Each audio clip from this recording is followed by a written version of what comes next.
Bonjour Mathieu, comment tu vas? Bonjour, bonjour. Mathieu et Toga, il va très très bien. Super. Ça peut être la nuit, ça peut être le jour, on ne sait jamais quelle heure il est chez nos téléspectateurs. On va leur souhaiter une bonne soirée ou une bonne matinée ou un bon après-midi et leur dire que les randonnées avec Alexis ont recommencé. Ils nous avaient manqué autant on leur a sûrement manqué. Et on aborde cette nouvelle phase des randonnées avec Alexis avec un nouveau format. Cette fois-ci, c'est plus un format où je reçois un invité à chaque fois. C'est un format où toi et moi, on décrypte au fil des semaines l'actualité judo. On parlera de judo dans toutes ses composantes, sur tous les continents. Et à tout moment, on pourra parler du judo d'aujourd'hui, d'avant, et même du futur, du judo du Cameroun, de la France, de l'Australie. Et puis, on en parlera autant qu'on peut. Et bien Mm. sûr, si de temps en temps, on a des invités qui sont intéressés, on va les recevoir, discuter avec eux. Mais je pense que ça va être fun de discuter, toi et moi, de judo chaque semaine et d'aider nos téléspectateurs, nos auditeurs à aimer un peu plus au sport autant que nous. Alors, comment tu vas? Non, je vais bien. Je vais bien sur le plan de la santé. Je n'ai pas quelque chose qui m'embête particulièrement. Okay. Voilà, Comment je s'est vais. passée ta journée? Tu t'es entraîné aujourd'hui? Oui, et un peu, une journée un peu fatigante Okay. parce que, bon, c'est le moment où je me pose, je m'occupe d'autres choses, le ménage, et Okay. après, le soir, l'après-midi, je vais donner des cours. Ah, c'est super ça. Et Aux plus dis-moi, jeunes. oh, ça c'est important. Actuellement, tu es encadreur ou tu es propriétaire de club. Dis-moi un peu quelle est ta situation judo actuelle. Non, en France, je ne suis pas propriétaire de club. En France, je donne des cours dans une association qui s'appelle AS Évry Judo, qui est dans le département de l'Essonne, le 91. Okay. C'est pas très loin de mon lieu de résidence, c'est à 20 minutes en voiture. Ok, ok. Et c'est toutes des catégories d'âge où tu donnes à des enfants de. Alors, pour le moment, je donne beaucoup plus à des enfants. Ok, C'est vrai que le cours Taïso et renforcement musculaire, ce sont des adultes. Bon, je dirais que tout le monde, parce qu'en fait, Taïso, là, ce sont les adultes. Après, j'ai des minimes cadets. Et ok, après, le samedi j'ai l'éveil. ok. Donc, L'éveil, c'est tu 4-5 balais, ans. Et après, j'ai les 6-7 ans. oh, donc, tu balais pratiquement Oui, oui. tout le Au spectre des final, cours. oui, parce que je pensais que non. Au final, oui. Ok, ok. C'est une expérience un peu comme la mienne. Moi, j'ai un dojo dans la ville à Québec. Mhm. C'est un dojo, je donne des cours, je donne 2 cours par semaine et puis ce sont des cours à tous âges confondus. Donc, dans ces cours, c'est vraiment tous âges confondus. Les parents viennent avec leurs enfants. Donc, c'est pas rare d'avoir des enfants de 3 ans, des adolescents de 12-14 ans, même 16-17 ans, et des adultes de plus de 40 ans. Donc, on essaie de s'amuser, de rendre ça fun le plus possible. Et je pense que finalement, les gens aiment bien la formule où ils peuvent s'amuser avec les enfants. Pour certains, même, ça leur permet de renforcer un peu la qualité de leur relation. Donc, très content, Mathieu, de savoir que tu es aussi impliqué que ça. Est-ce que tu as un club au Cameroun? Alors, comment dire? Je ne veux pas dire mon club à moi. Moi, Oui. je mets toujours ça que nous reprenons le relais de l'héritage que notre père fondateur a laissé. Okay. J'essaie de reprendre de reprendre la main dessus parce Okay. qu'à un moment donné, on a passé, on a passé un long moment où on n'avait pas un club pour pouvait s'entraîner. Et donc, j'essaie de remettre ça sur pied. Okay. Et comment se passe le projet? Oh, le projet, il n'est pas évident, d'autant plus que physiquement, je ne suis pas au Cameroun. Donc, on rencontre des difficultés parce que après avoir fait l'étude du marché, on s'est dit que tiens, ça va marcher d'un coup de tonnerre, mais non, c'est comme dans toutes les activités. Quand tu ouvres une entreprise, le démarrage, il est vraiment, vraiment difficile parce que pour attirer les adhérents, pour vendre le projet, c'est pas évident. Donc, Okay, okay. bon, ça n'a pas encore vraiment pris l'envol que je souhaiterais, mais bon, on s'approche. Et si les gens veulent aller dans ton club, comment est-ce qu'ils vont le trouver? Comment est-ce qu'il y a des. Est-ce que c'est situé où? Comment on fait pour y accéder?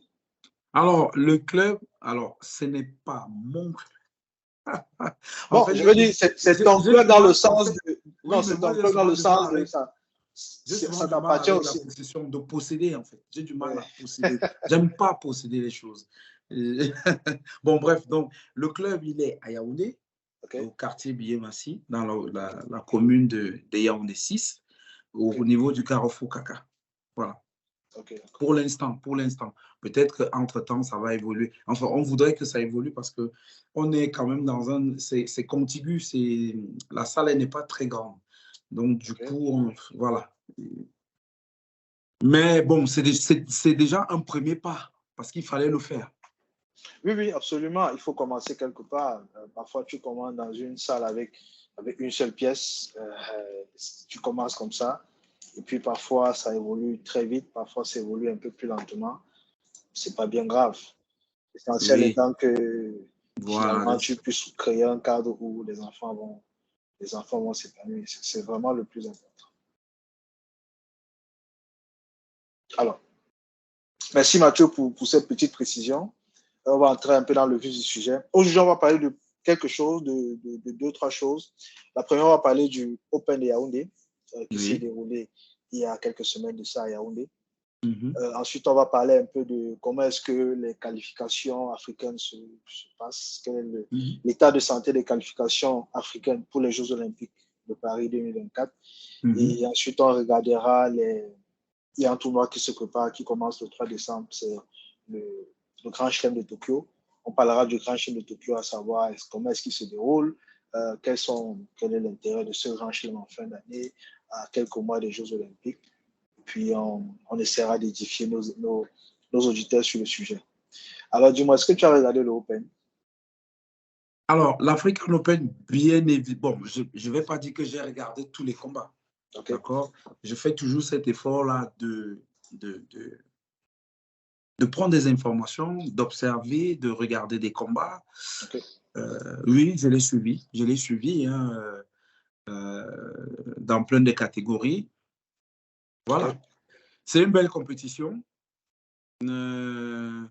Ce que j'ai vu, enfin, quand je reste dans l'ordre un peu général, c'est que je vois quand même encore que nous avons du mal à attirer du monde parce que le Papousie, on n'arrive pas encore Oui. vraiment à mettre Bon, du télévision. public là-dedans. Oui. Et selon toi, ça peut être quoi le problème c'est quoi le problème qu'on a avec le Papousie? Je veux Alors, dire, le premier Open, c'était en 2017.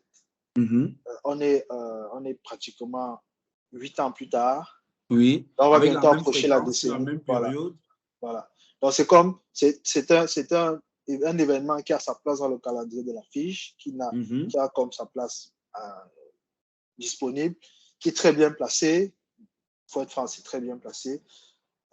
Qui donne des points régulièrement et on se retrouve en année pré-olympique, mais les gradins sont vides. Selon toi, qu'est-ce qui explique ça?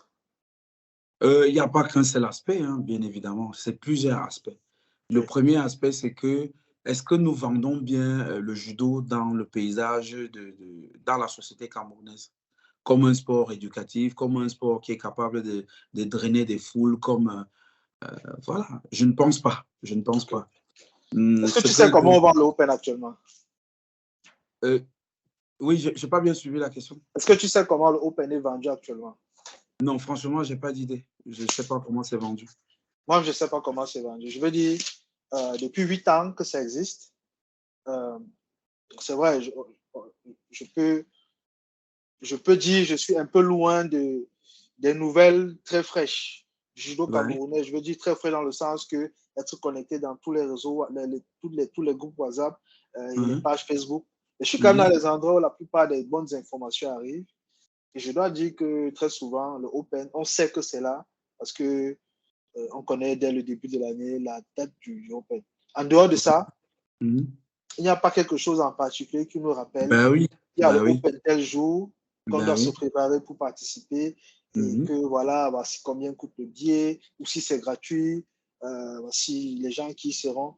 Je vais te dire, les affiches même généralement du Open sortent quelques semaines, je ne vais pas dire quelques semaines, quasiment quelques jours avant le Open. Quelques jours, quelques Oui, jours, quelques jours avant le quelques jours. Open. Donc, est-ce que finalement, le fait que les gradins soient vides, c'est pas qu'on ne veut pas que les gradins soient remplis? Parce que manifestement, les athlètes sont là. Cette année, on avait quand même beaucoup d'athlètes qui étaient là. Mais un peu On peut moins que l'année regarder. dernière. Hein. Oui Un peu aussi. moins que l'année dernière. On avait 16 pays. Je pense qu'on avait plus de pays cette année, moins d'athlètes. Non, attends. Alexis, on avait plus de pays l'année dernière et plus d'athlètes. OK. J'ai un peu regardé les stats et OK. je crois que l'année dernière, il y avait 25 pays et 156 athlètes. Et cette Une année, année tu vois, olympique. Pourquoi? C'est quand même assez bizarre. Je veux dire, les Open donnent un quota de points assez intéressant. Pourquoi est-ce que le Open n'attire pas autant de gens? Est-ce que c'est l'Open du Sénégal qui nous tue? Mais Alexis, c'est pas assez de points, 100 points. C'est 100 points le gagnant. Oui. Moi, je pense on aurait dû peut-être mettre un peu plus de points et faire une communication derrière. Et ensuite, Devenir un grand prix. Tu dis? Devenir un grand prix. Pourquoi pas? Pourquoi pas? Bon, tu Pourquoi il y sais a que les pour grands prix devenir... partout en Europe jusqu'en Asie, là-bas, Dubaï et machin, qui ont des grands prix et en Afrique, il n'y en a pas. Enfin, il n'y a que le grand prix de Marrakech. Peut-être une affaire de sous. Parce que je crois que les grands prix, il y a une caution, il y a une cagnotte qu'il faut mettre à la disposition des athlètes, donc pour les participants. Et il faut déposer cette cagnotte, je pense, sur la période de la durée olympique, donc 4 ans, déposer l'équivalent d'une proportion, je ne sais pas si 100% ou un peu moins, de cette cagnotte dans les comptes de la FIGE avant d'avoir le titre de Grand Prix. Peut-être que c'est ça le problème. Ouais, ça peut venir de là. Ça peut venir de là, mais si nous voulons vendre l'African Open, et ensuite, comme tu le sais très bien, il ne faut pas seulement que ce soit les judokas qui viennent, les sympathisants judokas qui viennent. Il faudrait que le grand public, et pour amener le grand public, il faut coller l'African Open, je l'ai toujours dit, je l'aurais dit encore, avec d'autres événements. Il faut inviter des artistes, par exemple. Ça doit être une fête. Ça doit être une fête, Concrètement, ça doit exactement. être une fête. Il Et c'est faut ce que, par inviter exemple, les la Américains ont très gastronomie bien compris. Oui, camerounaise, la présenter. En fait, ça doit être comme un truc de tourisme. Il faut oui. vendre l'image du Cameroun, pas seulement le judo. Mais nous, judokas, par moment, on reste encore trop focalisé qu'on est judokas. Quand tu as regardé la salle, la grande majorité, c'était des judokas. Oui, c'est un problème. Parce que ce que Bien ça veut sûr. dire, c'est quoi? Ça veut dire que le tournoi ne peut pas grandir parce que il est systématiquement organique. Ça devient, peut-être sans s'en rendre compte, peut-être c'est ce qu'on veut, le tournoi est en train de devenir un événement d'initié. Parce qu'un événement d'initié, c'est un événement où ne viennent que ceux qui sont au courant de la chose, qui ont Voilà. déjà un intérêt pour la chose. Or, Mais, les tournois comme ça sont des événements de recrutement. On s'attend à ce que quand tu organises un tournoi de judo, tu vas avoir un enfant de 5-6 ans qui va tomber amoureux du judo parce qu'il va arriver à voir des trucs. Il va dire à son père qu'il veut pratiquer le judo. Il a vu tel champion, il a vu tel champion faire telle chose. On s'attend à ce qu'il y ait des enfants comme ça qui découvrent le judo pour la première fois dans ce genre d'événement. Mais tel qu'on le fait, ça ne va jamais arriver. Tu ne vas finalement faire le Open ou faire le judo que parce que tu as déjà quelqu'un dans ta communauté proche qui a envie, qui te tire quasiment. Ou qui va, je sais pas, tu es délinquant ou tu es turbulent à la maison, on va dire, bon, voilà, on va dire à tes parents, bon, pour le recadrer un peu, il faut qu'ils pratiquent du judo. Mais finalement, on ne profite pas d'un excellent outil qui est le Open parce que ça ne nous permet pas de faire venir de nouveaux adhérents, de nouveaux membres. voilà. Par exemple, bon, peut-être que c'est pas une mauvaise chose que ce soit que des judokas. Moi, je vais prendre un peu l'exemple. Bon, on va me dire, oui, mais tu compares avec la Fédération française de judo. Mais bon, il nous faut quand même des cas de référents, d'accord? Moi, je vois quand j'observe quelque chose quand j'arrive au Grand Slam. Les gens ne viennent pas que de l'Île-de-France, de la région parisienne. Tu as compris? Les gens ils font des charters, ils viennent des provinces. Ça veut dire quoi? Ça veut dire que quand il y a l'African Open, les gars doivent venir de l'Ouest, du littoral, du Oui. Nord, du Sud, de l'Ouest. Ils font des charters, ils viennent partager. C'est que comme ça qu'on développe le judo.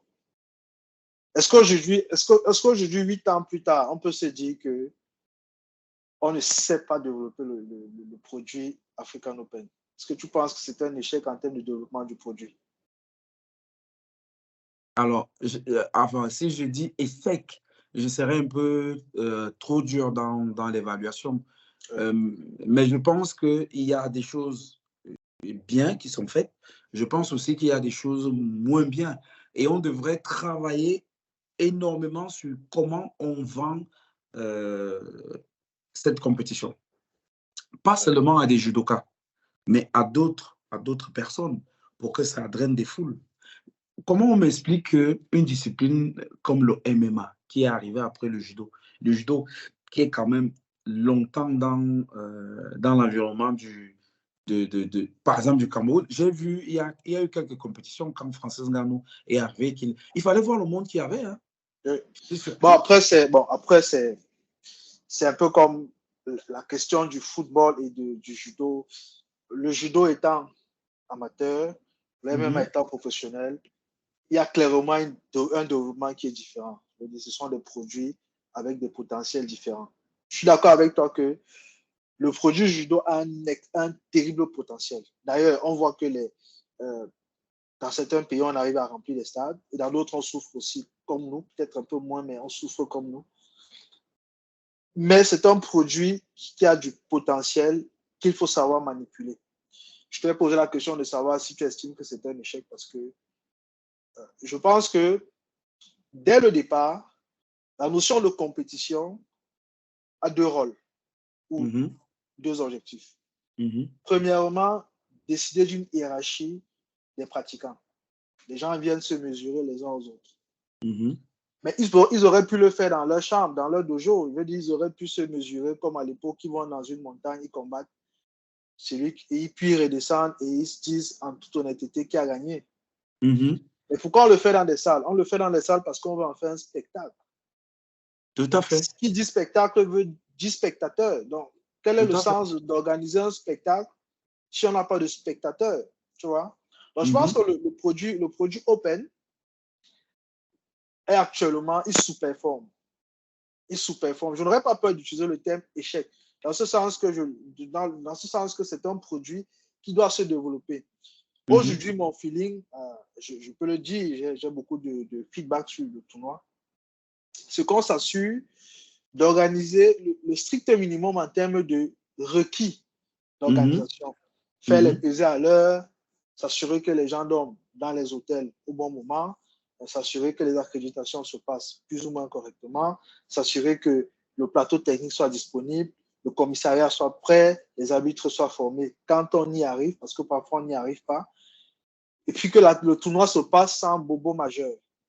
mhm. Ça, c'est le strict minimum. Ça, c'est vraiment s'assurer que on fait un minimum de diligence pour le tournoi. Maintenant, c'est un produit. Il faut le développer. Il faut que les gens qui ne connaissent pas le Open sachent qu'il Bien, existe. bien. Et il faut que les gens qui ne connaissent pas le judo sachent que le judo existe grâce Mais à un outil là, comme là, l'Open. tu viens donc de mettre les pieds dans le plat. Ah, mettons les pieds dans le plat, mettons les pieds dans le plat. Allons-y, allons-y. Tu mets les pieds dans le plat dans quel sens? Mais quand tu regardes, on vient de le dire, même tu vois que même dans la performance, même dans la performance, nous nous arrêtons simplement à dire que bon, on est quand même allé, on a quand même fait une médaille d'or aux Jeux de la francophonie.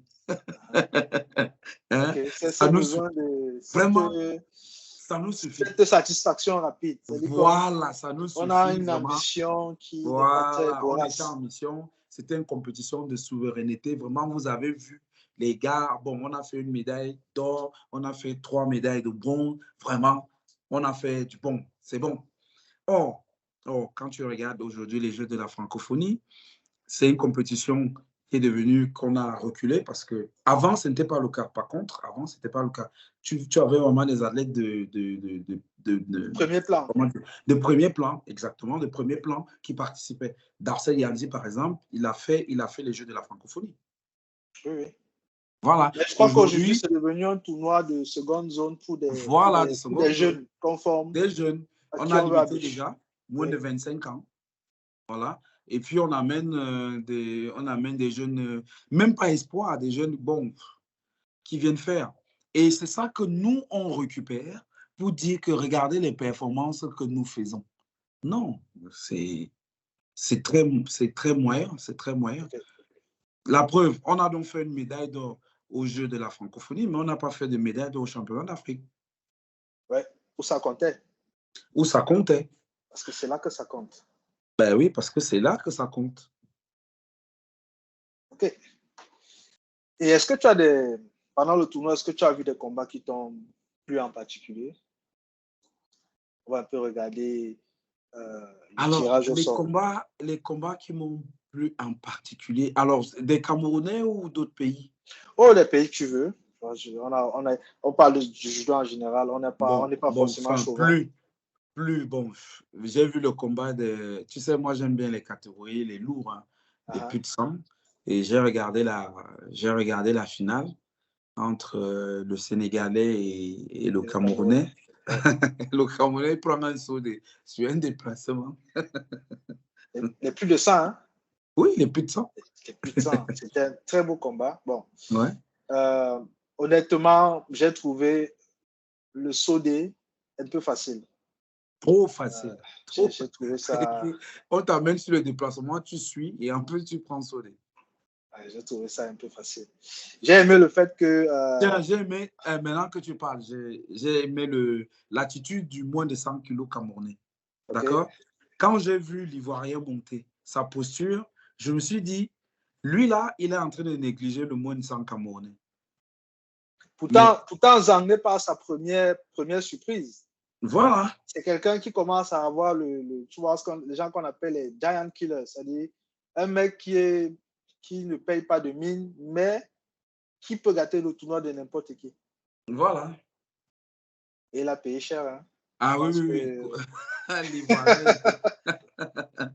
Il a payé cher. Il s'est levé, il était dégoûté. C'était trop tard. C'était trop tard. Donc, on va rappeler les résultats pour nos auditeurs. Ouais. En moins de 60, on a le Sénégalais, Le Sénégalais Diop, qui a fait la finale contre le Congolais. Oui, mais je n'ai pas vu ce combat. Moi non plus. Il a fait la finale contre le Congolais. Et puis, on a un Camerounais et un Ivoirien qui était en médaille de bronze, Kamajou. Oui, Kamajou. Kamajou, qui est j'ai failli dire un ancien espoir. Je pense qu'il n'est plus dans la catégorie espoir. Je pense que au moment où on s'attendait à ce que Kamajou performe, brise le plafond de verre, il est passé à côté pour des affaires extra-judo. Extra-judo. Il faut dire la vérité.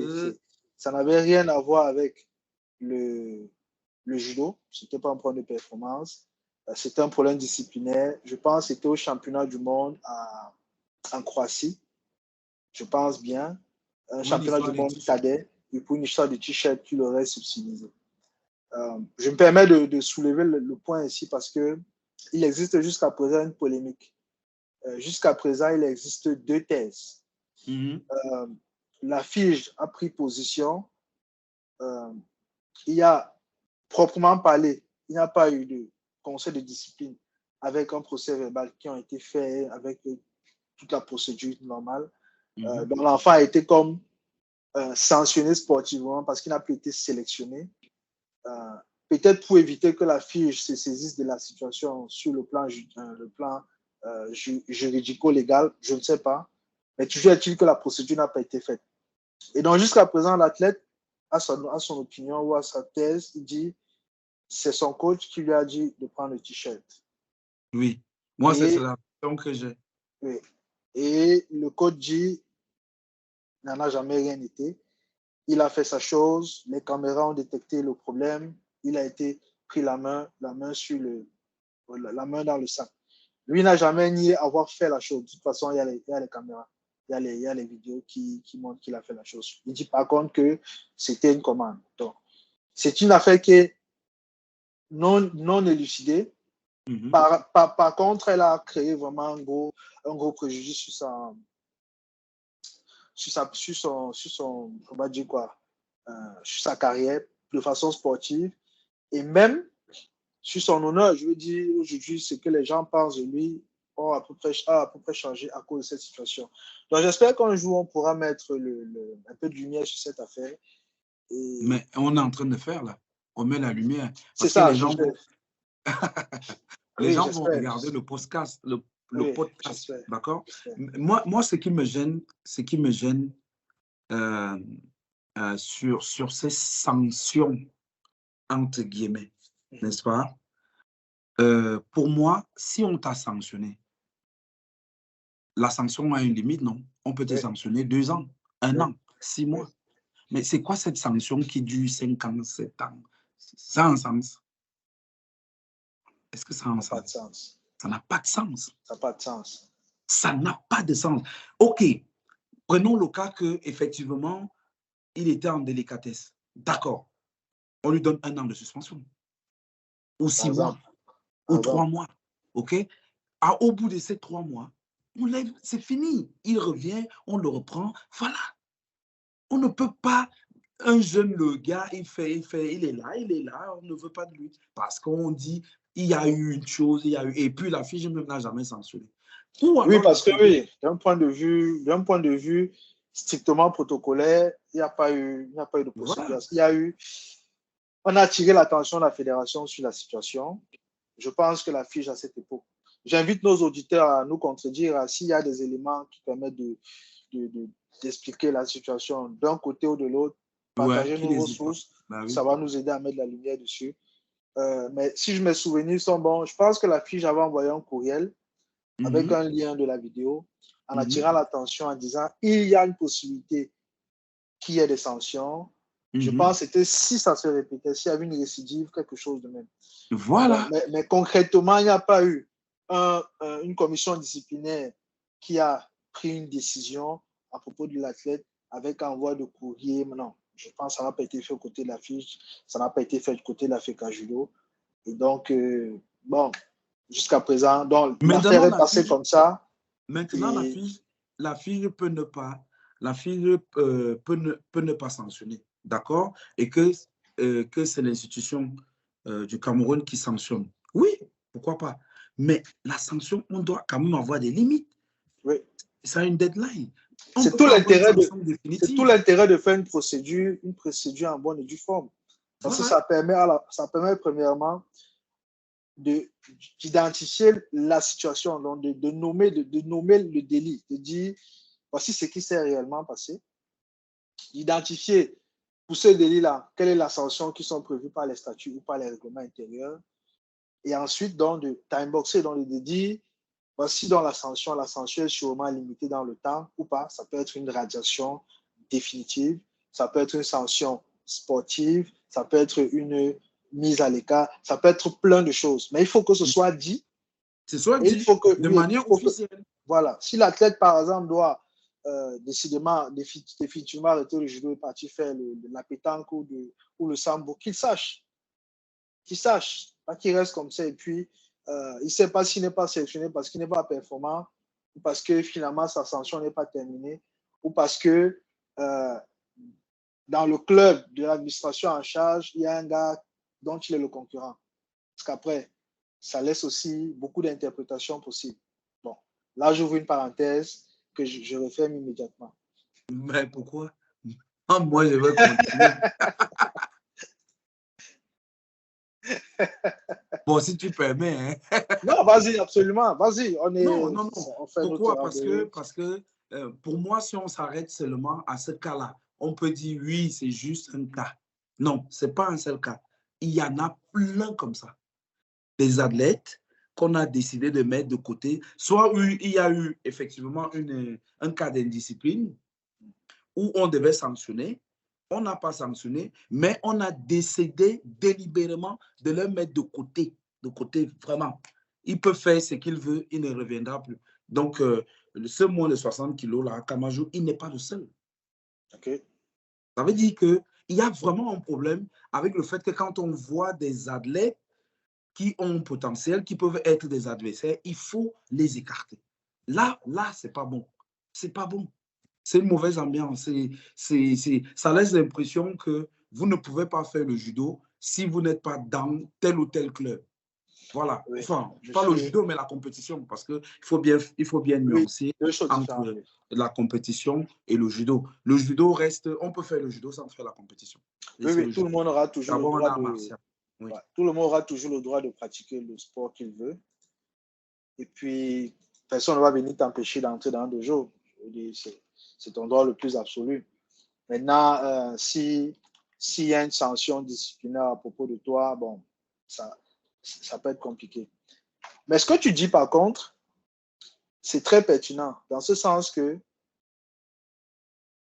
l'intérêt de faire la compétition, c'est le sentiment d'équité. Parfois, ça échappe aux gens, mais le judo ou tous les sports de compétition s'appuient sur une fondation qui est celle-ci. Si je participe, j'ai mes chances de gagner. Et dès le moment où ces chances-là disparaissent, le sport perd son sens. C'est d'ailleurs pour ça qu'on punit, même pénalement, les gens qui trichent, donc des gens qui prennent de l'argent pour forcer un résultat. Parce qu'ils tuent tout l'intérêt du sport et ils tuent tout ce qu'il y a autour. Exactement. Ça n'a aucun intérêt d'aller faire un tournoi si tu sais qui va gagner le tournoi, quel que soit ce qui arrive. Je veux dire, tu te dis, il y a un mec qui va gagner le tournoi, la seule chose qu'il a fait pour gagner le tournoi, c'est d'être en santé. Dès qu'il est en santé, il va gagner le tournoi. Après, il y en a qui sont comme ça, pas parce qu'ils trichent, mais simplement parce qu'ils sont tellement forts. Je me rappelle à une époque, Dieudonné Dolassem donnait cette impression-là que, quel que soit ce qui arrive, il y aura des combats, et à la fin, Dieudonné Dolassem va gagner. Mais tu sais aussi, Alexis, qu'il y a quelque chose qui s'est passé dans cette histoire de la SEM. C'est le thé d'Undjimoulou. Tu sais ce qui s'est passé? Même pas. Il y a eu plein de choses qui sont passées. Hein. Ou même pas. Je vais te dire, même pas. Je vais te dire, dans les head-to-head, dans les confrontations directes, à moins de 90, celui qui aujourd'hui a peut-être l'ascendant sur Dieudonné Dolassem, c'est Ombiono Stéphane. Mais lui, il avait un problème, c'est que c'est comme s'il était le seul à savoir battre Dolassem, mais malheureusement, les autres aussi savaient le battre. Dans le même temps, Dolassem ne pouvait perdre que face à lui, parce que Jimoli, je pense, en 90, ils ont dû se rencontrer peut-être 2 fois, parce qu'il n'a pas mis long en 90. Mais pourquoi il n'a pas mis long en 90? Oh, je ne sais pas. Les quelques fois, je l'ai vu combattre là, à l'Amphi 500 à l'INGS. Il passait des sales cadres. On l'a chopé, on a lui dit qu'il est dopé. C'est une histoire. Oui. Il y a eu cet événement-là. Ok, on lui a dit, tu changes de club. Et ensuite, on lui a dit, tu changes de catégorie. C'est pour ça que quand tu regardes le morphotype de Seydou, ce n'est pas à moins de 100 kilos. Non. C'est à moins de 90 kilos. Oui.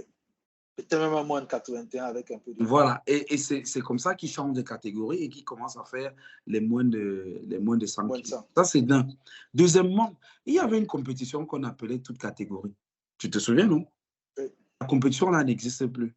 Bon, maintenant, on va me dire que oui, mais toi, pourquoi on peut se poser la question, non? Pourquoi cette compétition n'existe plus? Depuis la fois où le dollar a perdu devant le lion blanc, la compétition a disparu du calendrier. Or, il faut laisser cette compétition parce que ça permet justement le challenge, ça permet l'adversité. Ça, c'est mon opinion. Hein. Oui. On ne peut pas éternellement effacer. Attends un peu, tiens, il y a une autre image. Quand on parle d'African Open, j'ai parlé de ça dans mon live que je fais souvent, généralement après un événement, puisque nous sommes sur l'African Open. Ça sert à quoi? De venir donner une médaille d'or à un athlète qui n'a pas combattu. S'il n'y a pas d'adversaire dans la catégorie, enlevez la catégorie. Oui. Ça sert à quoi? Oui. Que la personne n'a pas combattu, on lui donne une médaille d'or, la personne est là. La prime de voyage. Hein? La prime de présence. Va-t'en, non mais ça n'a pas de sens, honnêtement. Je veux dire, ça n'a pas de sens. Le principe de gagner une médaille, c'est minimalement de gagner un combat. C'est d'ailleurs pour ça que si vous n'êtes que 3, il n'y a pas 3 médailles à offrir. Si vous n'êtes que 3, il n'y a que 2 médailles à offrir.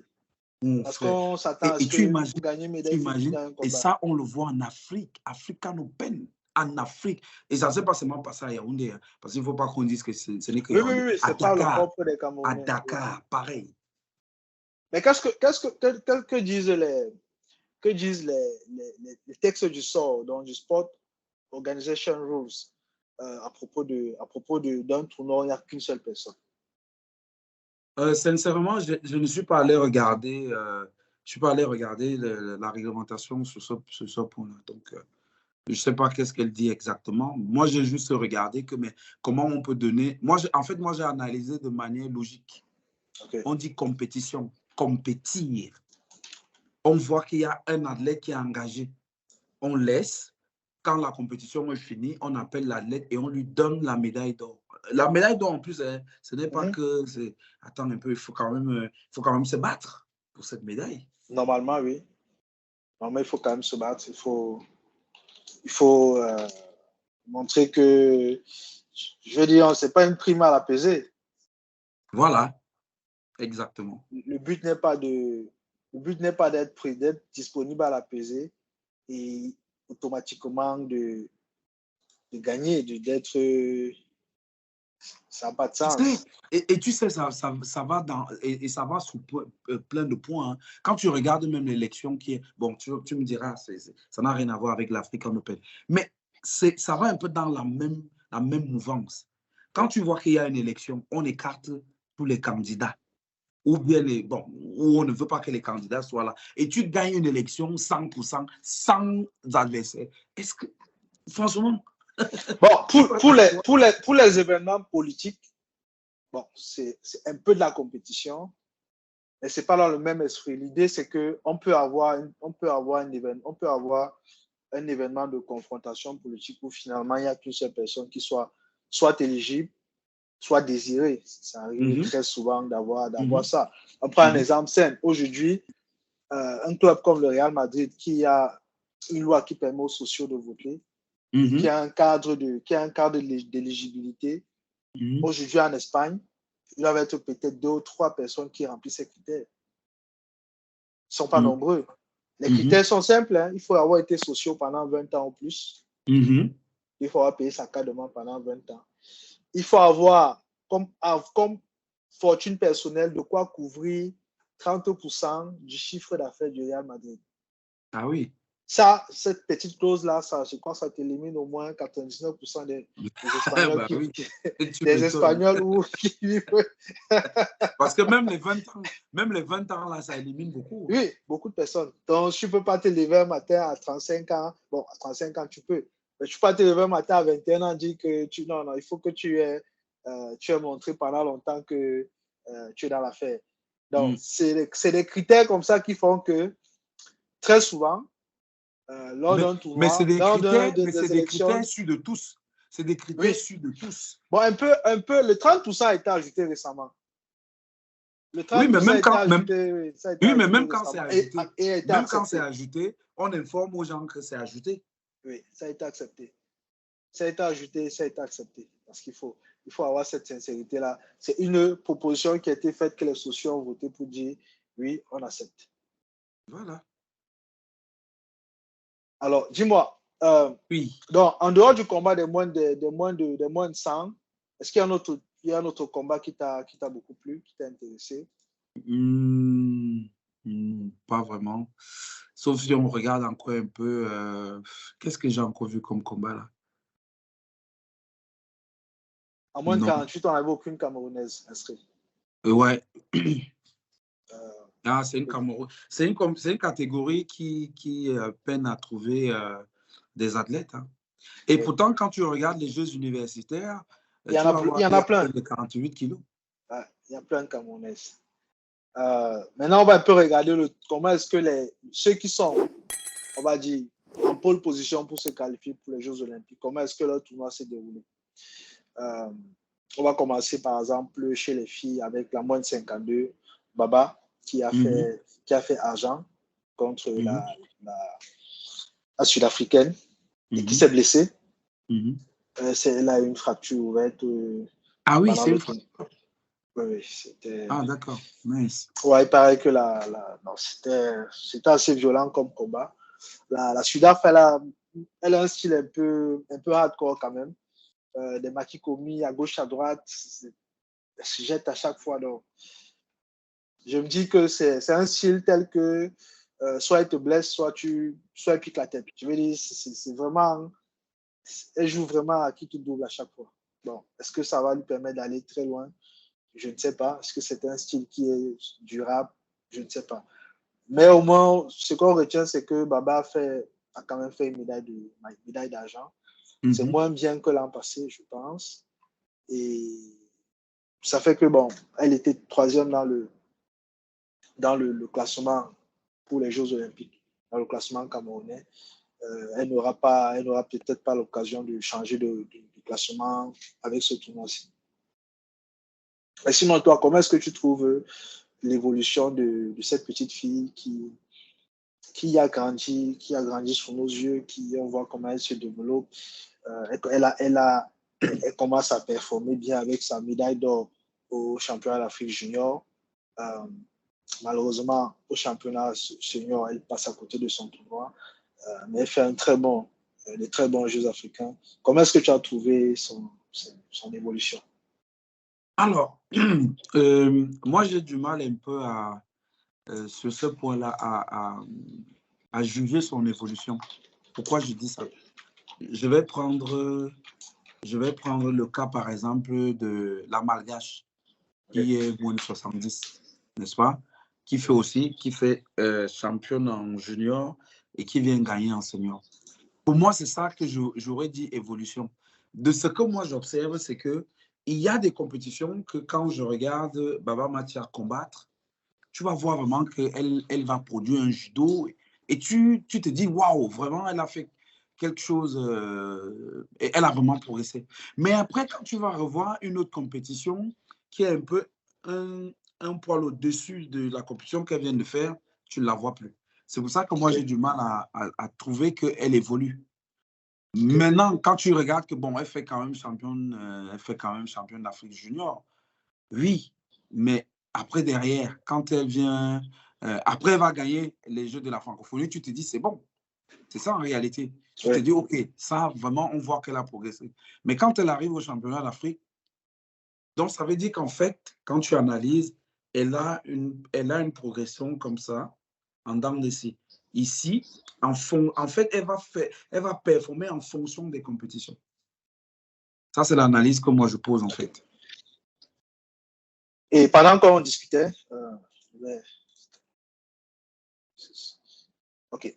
Donc, toi, ton impression, c'est que finalement, Baba, elle n'a pas encore passé le cap pour devenir une athlète, on va dire quoi, du rang olympique, une olympienne sûre. Exactement. Elle est encore elle est encore dans une zone. Elle est dans une zone intermédiaire. Elle n'est pas encore une athlète confirmée, c'est ça? Non, non, non, je veux.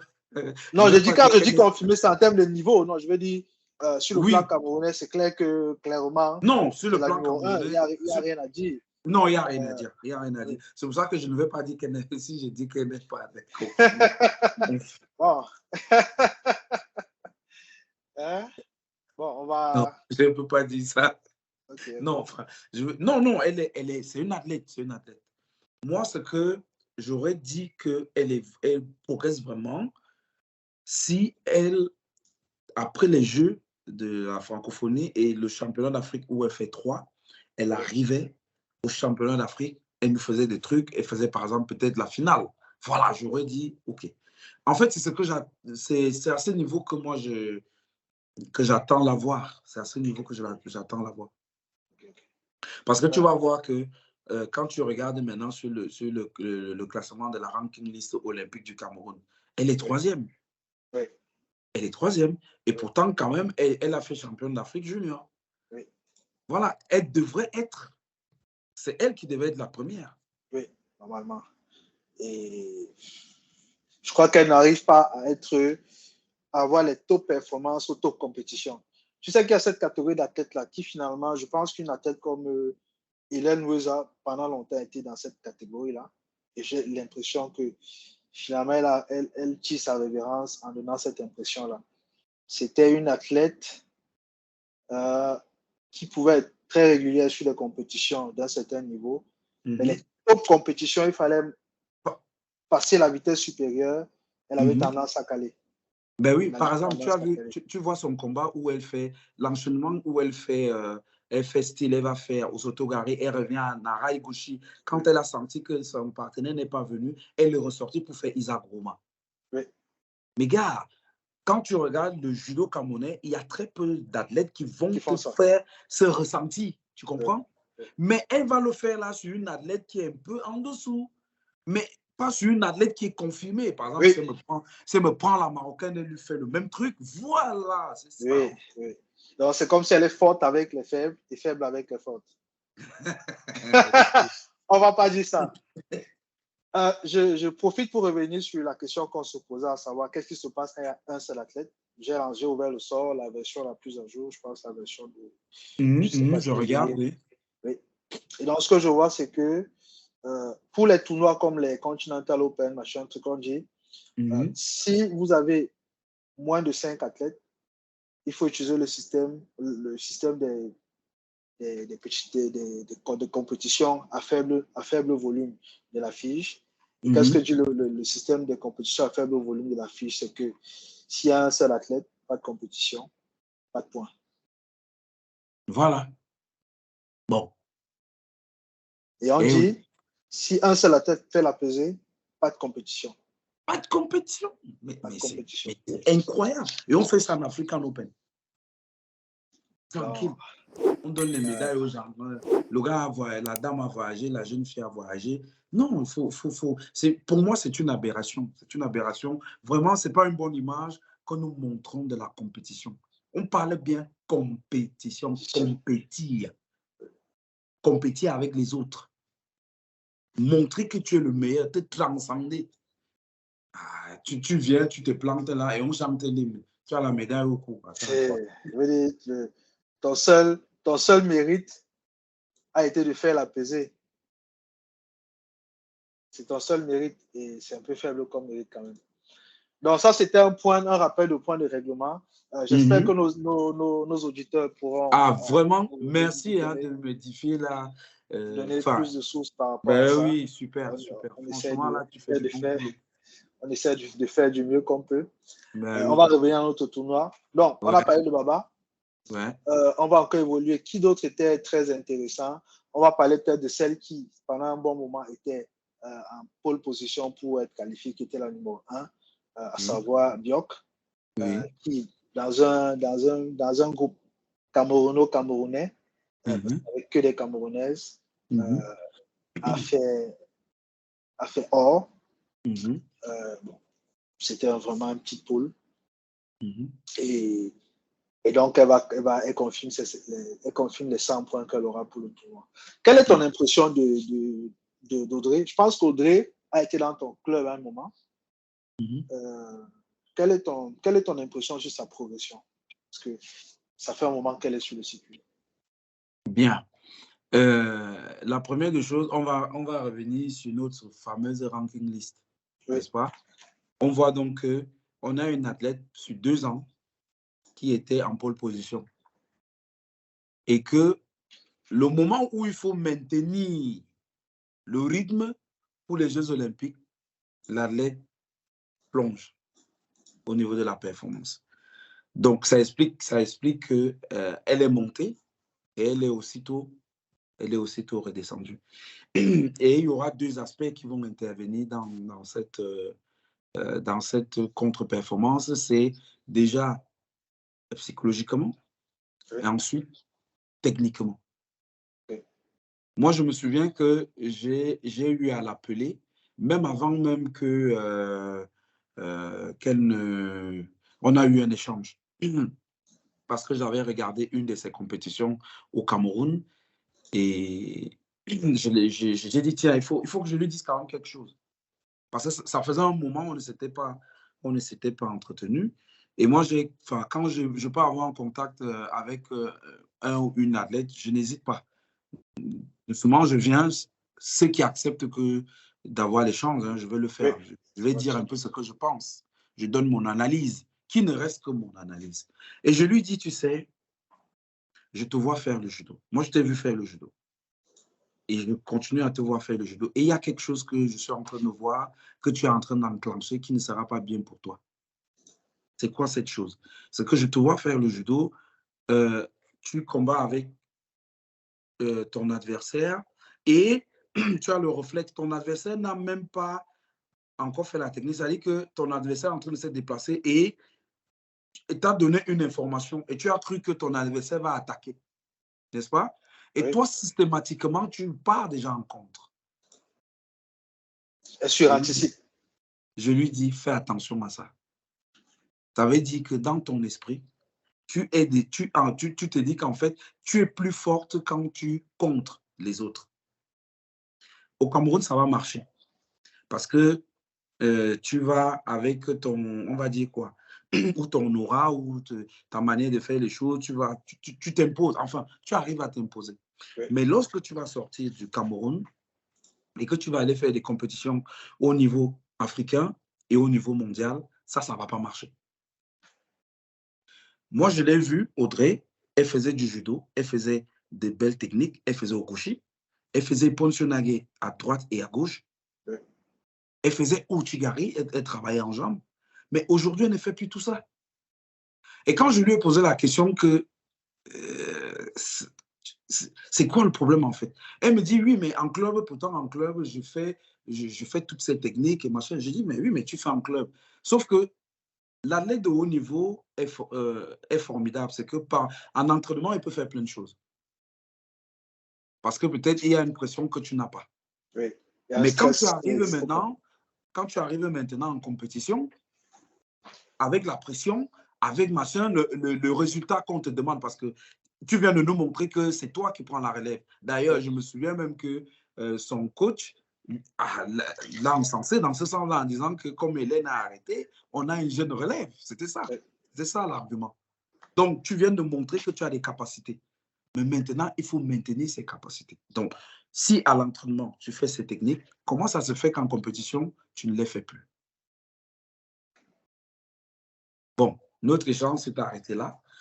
Et alors, sa descente progressive a commencé, hein, notamment avec l'angolaise. Oui. Parce qu'avec l'angolaise, et l'angolaise, elle est fait du judo. Elle est capable de faire ouchigari, elle est capable de faire des techniques en projection avant. Donc, moi, je pense que c'est à ce niveau. Elle pêche sur le plan psychologique et sur le plan, je ne sais pas qu'est-ce qui se passe psychologiquement. Parce que quand on regarde ce head-to-head, on se rend compte que ces derniers mois, elle a perdu contre la Sénégalaise, contre la Tunisienne, contre la Centrafricaine. Voilà. Ça fait beaucoup de filles contre l'Angolaise. Ça fait 4 filles qui la battent. Et qui la battent régulièrement. Ça veut dire que sur le plan de sa catégorie, elle n'est jamais sûre d'avoir une médaille. Ça, c'est problématique. C'est problématique. Je veux dire, si tu veux être sûr d'avoir une médaille, il faut que tu aies maximum 2 personnes qui te battent dans la catégorie. Voilà. Et surtout que tu es en train de chercher la qualification olympique. Voilà. Donc tu dois être au top. Si tu abordes un tournoi en n'étant pas sûr d'avoir la médaille, ça devient très compliqué d'avoir des points. Parce qu'à la fin, même si tu fais 200 000 tournois, tu ne peux pas collecter les points de tous ces tournois parce que tu as une cagnotte qui est limitée. On va remontrer le classement actuel. Et c'est une surprise pour moi, comme peut-être pour toi. Actuellement, elle est deuxième dans la ranking camerounaise. La ranking camerounaise? Oui, elle est deuxième. C'est elle qui est derrière Georgica avec 747 points. Et comment ça se fait? Oh, voilà le détail de son classement. Elle a, sur les 12 derniers mois, elle a 200, 270, 340, 376, 382 points. Et puis le reste, c'est les points sur les 12 premiers mois. Donc, clairement, bon, après, par rapport à une fille comme Sophie Bella, elle est désavantagée parce que sa cagnotte est pleine, tu vois. Et elle est pleine. Bon, donc si Sophie, par exemple, fait 3 tournois, fait seulement 3 tournois et fait n'importe quel résultat, probablement elle va passer devant elle. Parce qu'elle a encore 3 on va dire, 3 lots disponibles. Mais après, rien n'interdit à une fille comme toi de bien performer dans notre tournoi qui va remplacer une de ses performances. Donc, je dirais, rendu là, la qualification est vraiment ouverte. Et bon, je découvre que Baba est 4e. Après, il faut préciser que c'est le classement ranking qui peut être légèrement différent du classement olympique parce que. Ah, mais oui, mais c'est ce Oui, que j'allais te dire que mais oui, toi, tu es oui. sur le World Ranking Non, List. non, c'est le, oui, c'est D'accord, différent. d'accord. Oui, Après, oui, bon, c'est le différent classement. de la Ranking List olympique. Oui, oui. Donc, c'est ça que j'ai dit, vraiment le classement camerounais pour les tournois IGF Tour. D'accord, ok. Ça, c'est bien à savoir, ça. Oui, oui. Alors, peut-être que ça va lui faire un petit sourire. On espère, c'est tout ce qu'on espère, parce qu'à la fin, qu'est-ce qu'on veut? On veut avoir des filles qui se qualifient directement, qui ouvrent des places qui laissent la place de la qualification continentale disponible. Continental, bah oui, bah oui. C'est tout ce qu'on veut. Donc, mais pour elle, actuellement, je pense que tant qu'elle ne va pas résoudre le problème, tant qu'elle ne va pas monter en termes de hiérarchie parmi les filles qui comptent dans sa catégorie, ça va rester difficile. Il faut que sur ces 4 filles qui la battent, la sénégalaise, la tunisienne, la centrafricaine, l'angolaise, il faut qu'elle en batte au moins 2 d'entre elles régulièrement. Si tu es 3e dans les head-to-head, tu peux te dire, dans le pire des cas, il y a l'un d'eux que tu te coltines dans un tournoi, dans ta poule. Tu fais une finale tu fais un repêchage, tu remontes. Peut-être tu te coltines l'autre, peut-être pas. Tu as quand même tes chances. Mais si sont 4, la probabilité que tu tombes systématiquement sur l'un d'eux dans ta poule et peut-être même directement un repêchage est élevée. Donc, c'est un peu plus compliqué. Mais Ben on oui, va c'est souhaiter pour ça qu'elle beaucoup doit de chance. elle doit élever le mental. En fait, Oui. elle doit être dure sur la préparation mentale. Mais chez nous, il n'y a pas de préparation mentale. Hein.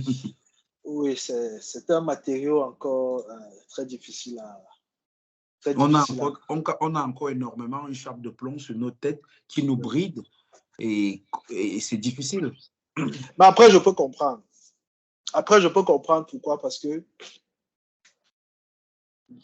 le judo répond aux mêmes problématiques que l'effort militaire.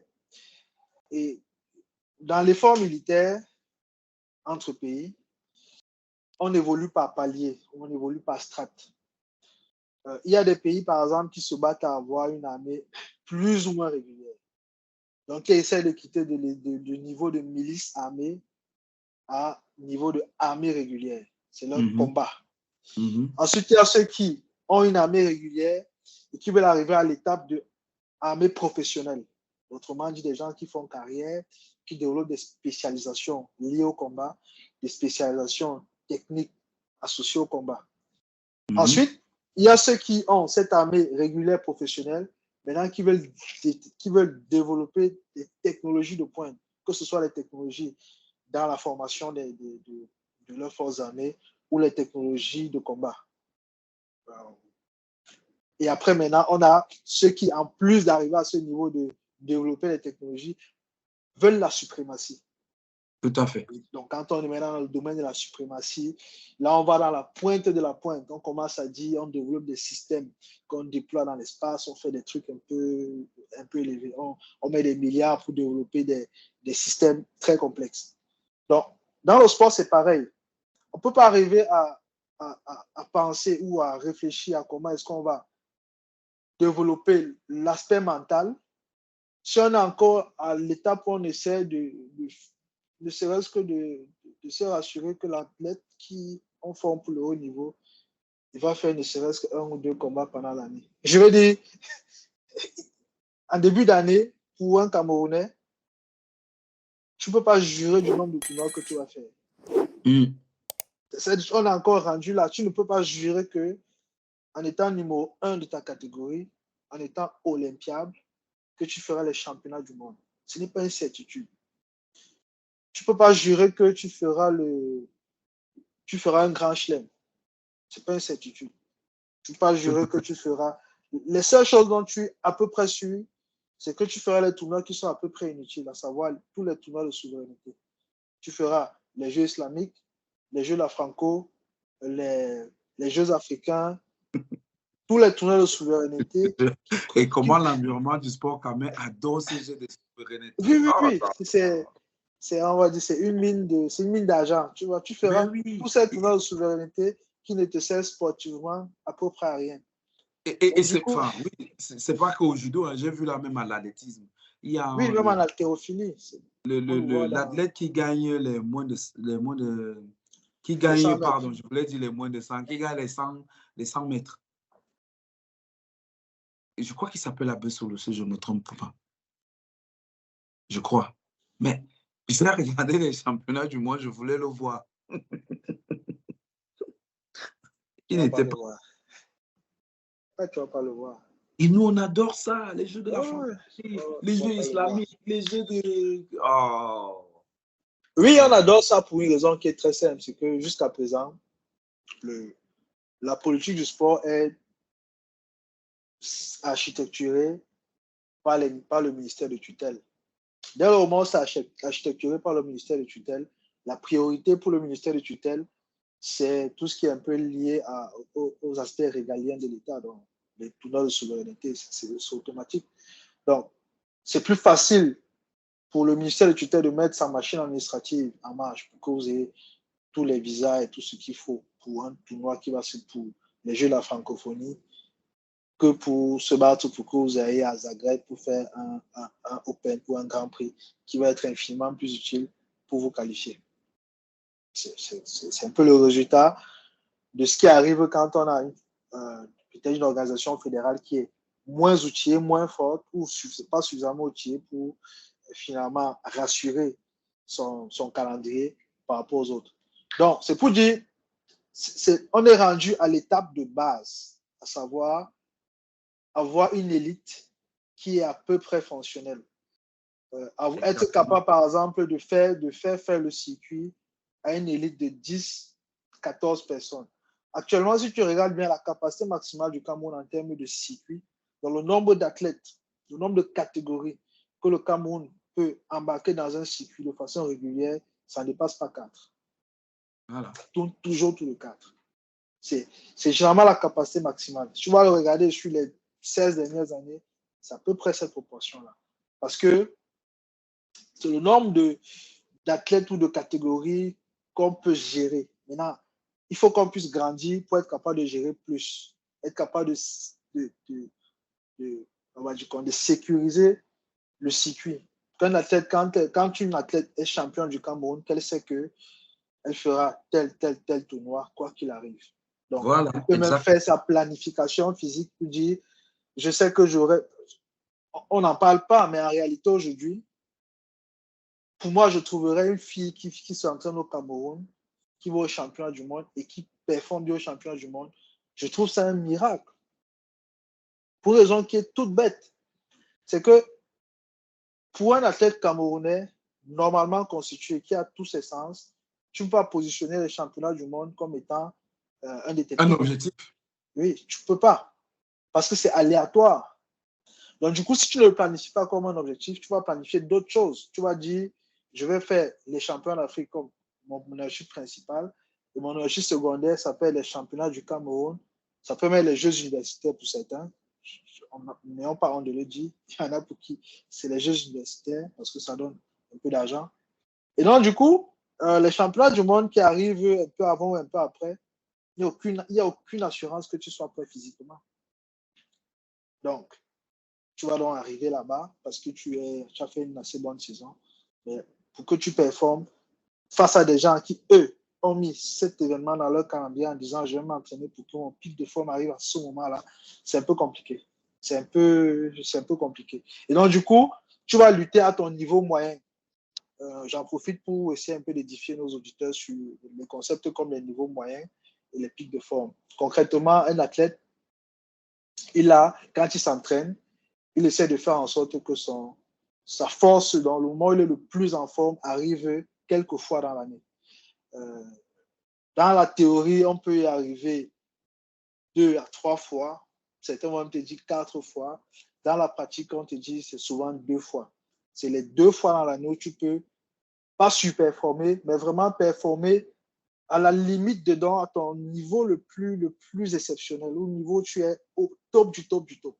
Mais ça ne veut pas dire que les autres tournois, tu vas devenir médiocre. Vous savez, c'est quand on dit Alexis, qu'en tu dehors sais, du pic de forme, tu vas maintenant tu sais, revenir à ton niveau moyen, ce qu'on appelle le niveau moyen.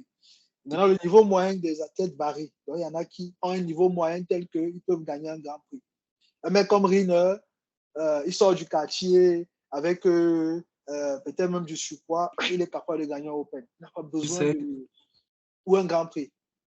Mais tu un sais, championnat du Alexis, monde, c'est plus compliqué. quand tu es en train de parler là, pendant que tu parles, je suis en train de visualiser quelque chose. Ah là là là là là là. Je me souviens quand moi à l'époque, quand je suis au Cameroun et que Maître Toga nous parle de performance, Alexis. C'est-à-dire que on avait le calendrier de compétition à l'année. Et je me souviens en début de saison, quand on commençait la préparation, quand on ne se sentait pas à l'aise, n'est-ce pas? Il y avait des compétitions qui étaient programmées. Hein. Et tu allais faire cette compétition. Tu revenais. Et Maître Toga, lui, savait que tu n'allais pas être en forme. Tu étais énervé et il te disait, mais est-ce que c'est ça l'objectif? C'est pas ça ton objectif. Mais il fallait que tu fasses la compétition pour qu'on voie à quel niveau tu es situé. Parce que l'objectif, c'est telle compétition et c'est telle compétition. En fait, on va faire la programmation de telle manière que c'est la compétition, là, par exemple, on va dire championnat d'Afrique. Le mois d'avril, tu dois être en forme, enfin, tu dois être à ta pic de forme à cette compétition. Voilà. Et que tu vas redescendre. Et il y aura une autre compétition, peut-être 2 ou 3 mois.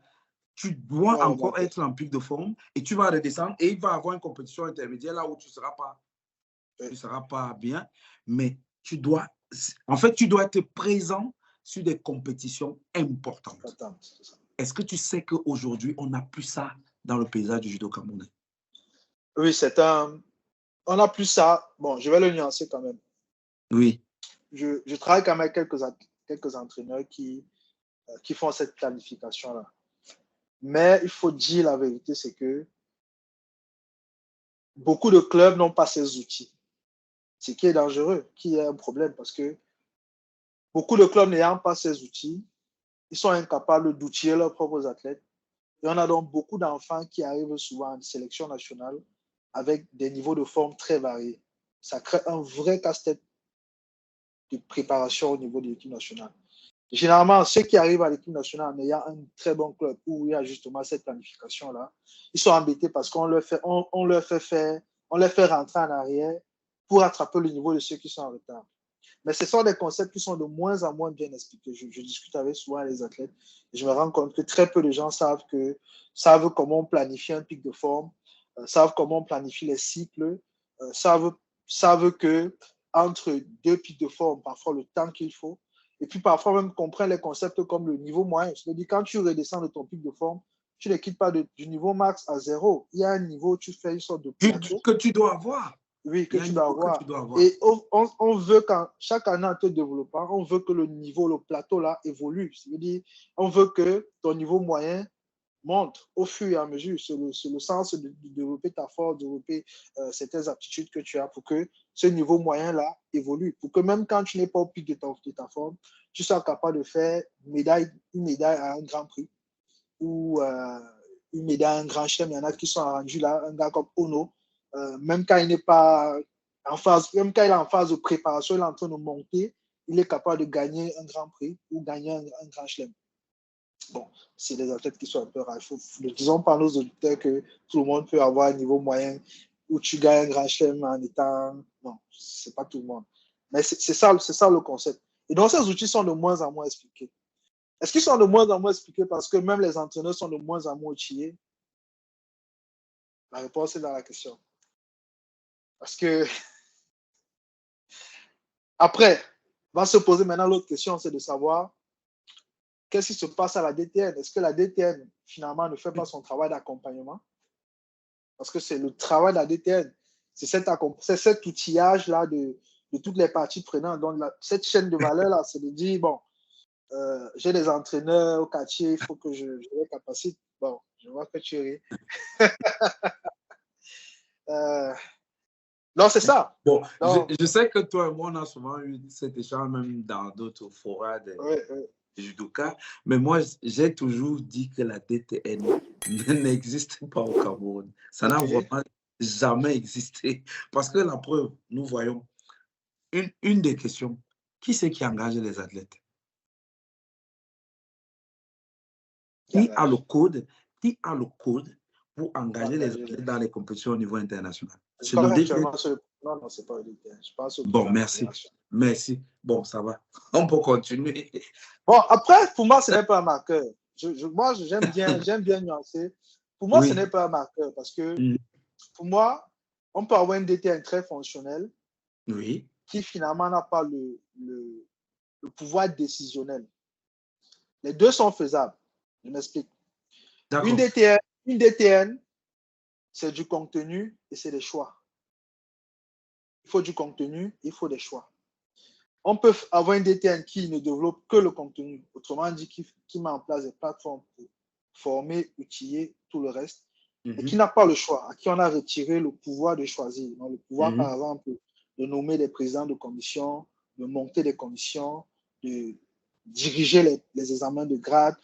On peut avoir un fonctionnement où ils n'ont pas la décision, mais ils n'ont que le contenu. Par contre, on ne peut pas avoir un système où il n'y a que la décision sans le contenu.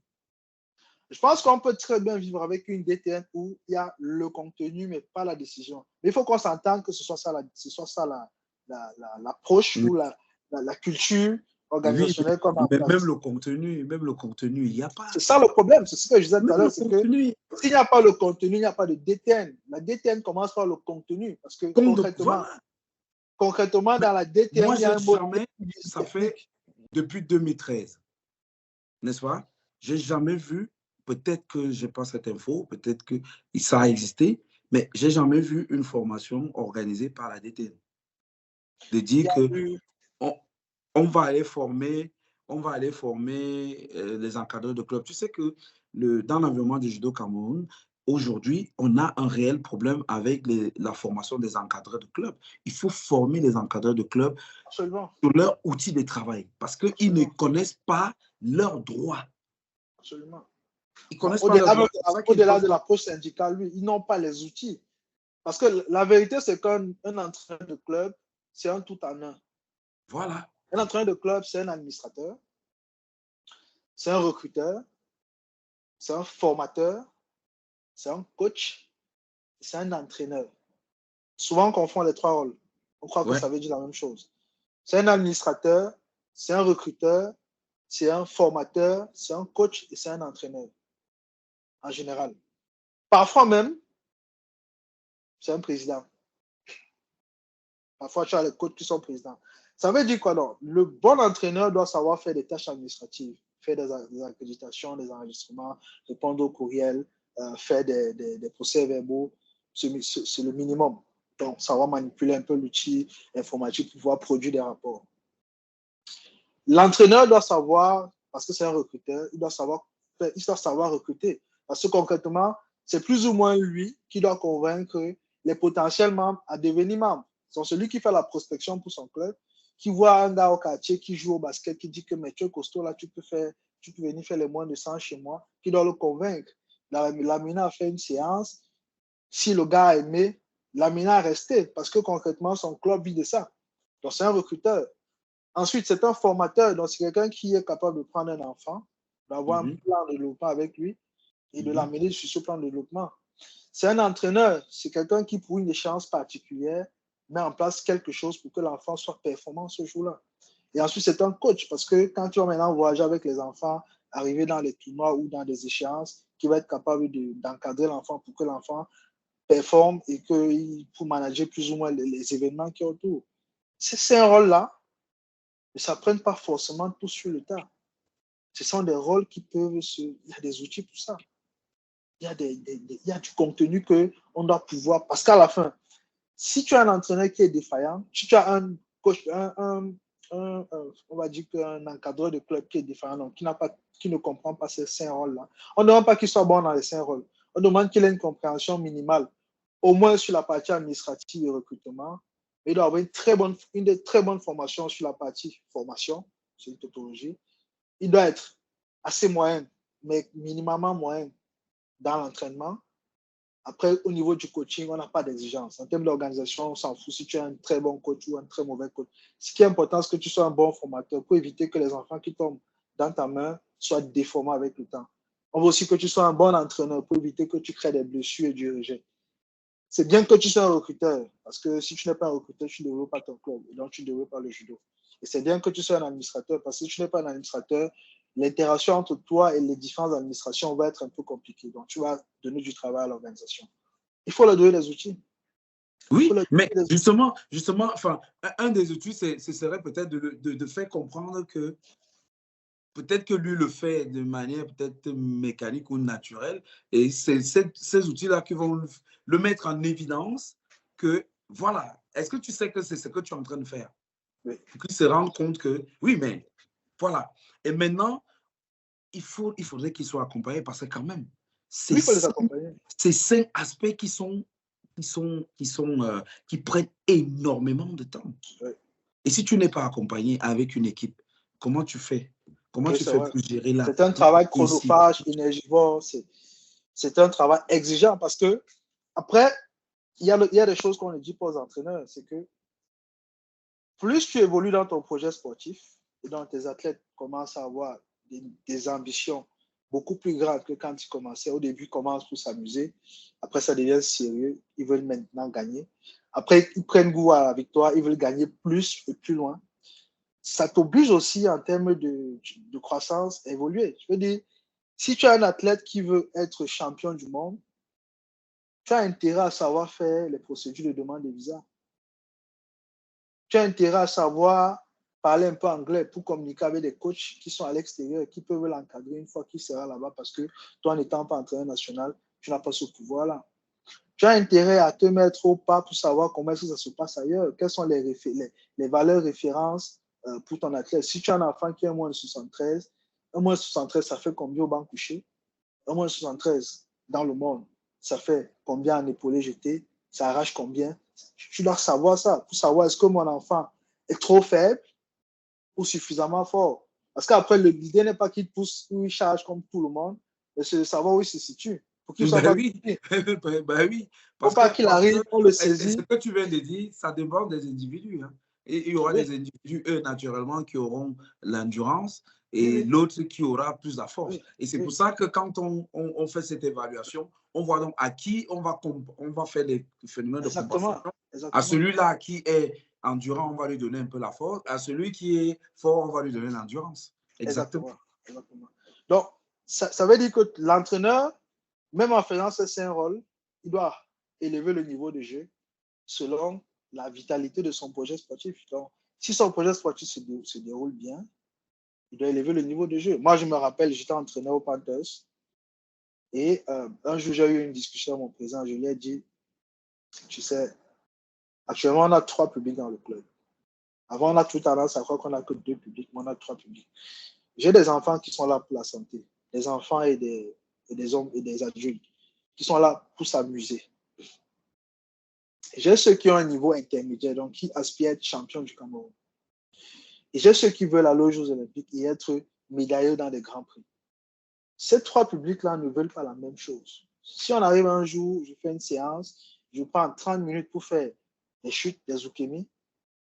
Ceux qui sont là, voilà, ceux qui sont là pour la santé vont super aimer. Ceux qui sont intermédiaires vont un peu moins aimer. Ceux qui sont en train de préparer le grand chelem d'Abu Dhabi, ils vont pas apprécier. Ils vont pas aimer. Ils vont pas aimer. Donc, on a eu cette discussion, il avait très bien compris.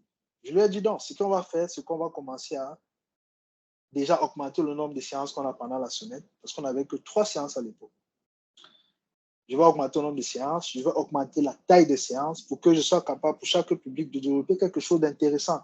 Je veux que tout le monde sorte à peu près content, mais je veux surtout que personne ne sorte complètement mécontent, parce que je ne pourrais pas vraiment contenter tout le monde. Ensuite, il faut qu'on ait des séances spécialisées. Là, on a commencé le week-end à avoir des séances pour ceux qui sont dans le groupe élite. et le groupe intermédiaire. Donc, j'ai fait une cartographie, tel jour, tel jour, tel jour, voici nos cibles principales, tel jour, c'est tel groupe qu'on va privilégier, ainsi de suite. Et tellement en termes de contenu, c'était différent. J'avais des enfants qui fuyaient le vendredi. Pourquoi? Parce qu'ils estimaient que le vendredi, on faisait les randonnées, on en faisait 2, 3, ça les énervait, parce qu'ils voulaient en faire beaucoup. Ils voulaient élever le niveau. Donc, pour ceux-là, on a mis en place des trucs. Ils faisaient 12 randonnées, 15 randonnées, certaines fois, on faisait même 20 randonnées. Ils ont commencé à être de plus en plus nombreux pour le groupe élite parce que ça devenait intéressant pour eux. Et puis, pour ceux qui ne pouvaient pas faire ça, ils en faisaient 3, 4 et puis ils rentraient, c'était correct. Donc, les entraîneurs, dans leur processus, doivent savoir que quand le projet sportif se passe bien, c'est super.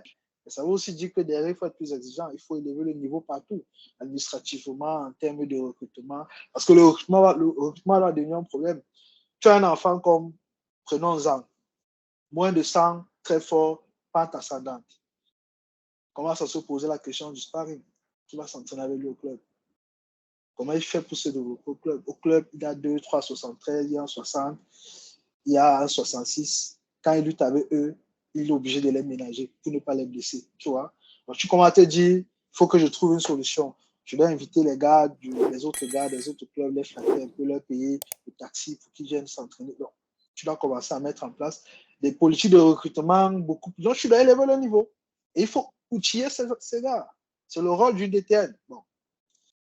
Actuellement, on n'a pas une DTN, on n'a pas de contenu. Je ne dirais pas qu'on n'a pas de DTN, je dirais qu'on n'a pas de contenu. Pourquoi est-ce qu'on n'a pas de contenu? Je ne sais pas. Est-ce qu'on n'arrive pas à créer un modèle où il y a le contenu d'un côté, la décision de l'autre et on vit bien? Ou est-ce qu'on a toujours estimé que pour qu'il y ait un DTN, il faut que le contenu et la décision soient mélangés et finalement on ne fait rien? Je ne sais pas. Et je pense qu'on peut avoir un modèle où on a le contenu sans la décision. C'est parfaitement faisable.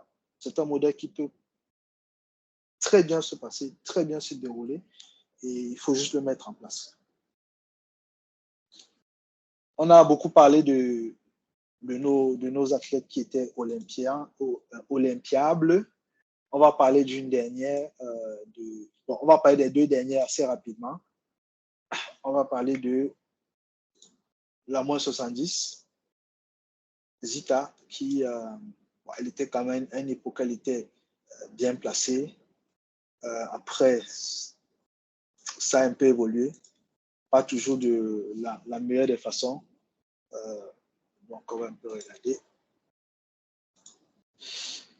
Donc, au tournoi, qu'est-ce qu'elle a fait comme performance? Elle était troisième. Et elle était troisième derrière Dikoum Laetitia qui l'a battue. C'est très intéressant de savoir que Laetitia, bon, ça c'est à tout seigneur, tout honneur. Laetitia, c'est une des boursières de l'association dont je suis membre. Je lui fais un plein d'œil. Je suis très content du travail qu'on fait depuis qu'elle est, comme si ça coïncidait, mais elle, depuis qu'on travaille ensemble, il y a manifestement une progression linéaire de son niveau. Elle est devenue tout récemment une récipiendaire régulière de l'équipe nationale et maintenant elle commence à s'imposer devant la meilleure de la catégorie au Cameroun. Donc, big up Laetitia, continue le travail que tu fais, c'est apprécié. On espère que tu vas élever le niveau et te mettre à être régulière face à des filles comme Asma. Mais on ne peut pas ne pas parler de Biami qui, à une époque, donnait l'impression qu'elle avait quelque chose, elle avait une sorte de flamme. Et je ne sais pas, c'est comme si la flamme s'est éteinte. Quel est ton avis sur la question? Enfin, sincèrement, mais en fait, tu viens de le dire, hein, tu viens de dire de ce qu'on a vu au début, quand elle arrive, on voit que, et c'est la période où Aris Sofina change de catégorie, et oui. Elle arrive, donc tout de suite, elle est devant, dans, comment dire, jeu de, enfin, on la visualise, tout de suite, on se dit, tiens, c'est elle qui va remplacer, bon, on va voir ce qu'elle est capable de faire. Elle montre qu'elle est capable de faire des choses. Et puis après, 1 an, 2 ans, elle redescend. Moi, je pense qu'il y a vraiment un grand rapport avec la préparation mentale. C'est-à-dire, je parle de ça pourquoi? Pour dire que je pense que beaucoup d'athlètes ne sont pas préparés que ça va être difficile de se maintenir.